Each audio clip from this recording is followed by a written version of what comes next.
My friend Ed was driving way too fast. At the time, we didn't realize he may have had too much to drink. Ed lost control of the wheel of that car, and he crashed into a mound of sand, sending that car hurling into the air before tumbling back to earth. One of the first times that I came to, that's when one of my doctors said this. He said, Scott, in case you don't recall, you're in a bad car accident. You've broken your neck and have a very serious spinal cord injury that has left you paralyzed from your chest down. Diagnosed quadriplegic.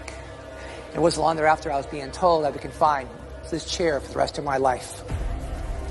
30 days into this experience, laying there, I started getting some movement back in both of my wrists. In the back of my mind, I started thinking to myself that no matter how difficult life would be going forward, that everything would be okay.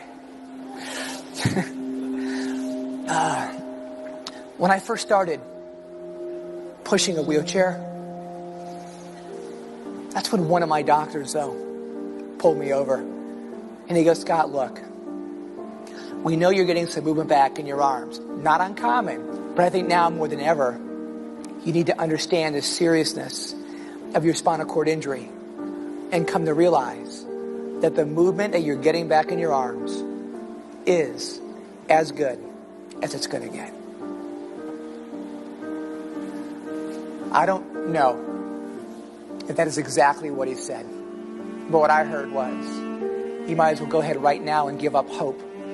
Give up hope in the idea you'll ever come out of this chair. But the problem was, I bought into his words. My vision darkened. To make matters a little more difficult for my parents, they were 2,000 miles away, and I literally stopped taking their phone calls. 4 days later, Dad got me on the phone, and he demanded to know what was wrong. So I made an executive decision to tell him. And all he said was this: I was out there 2 weeks ago for your birthday. Your attitude was off the charts. Remember how I reached down, put my arms under your arms, and hoisted you into the upright position? Do you recall what that felt like? Of course I do. Will you do me a favor? Will you go back and recapture that mindset and re-own it again? In the meantime, don't be upset with me. I'm going to have words with that doctor.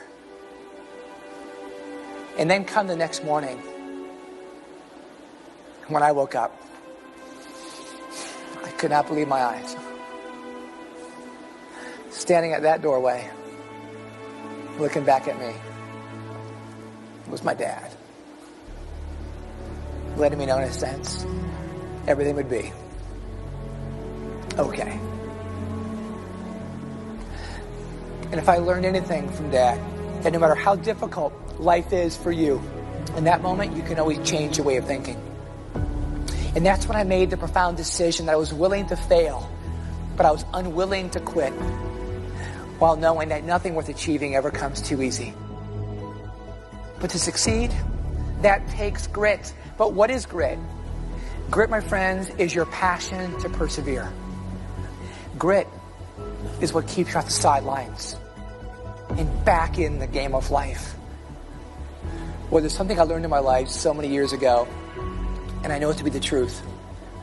Don't ever let someone else's beliefs paralyze you from achieving those things you believe in your mind that you just might be able to achieve.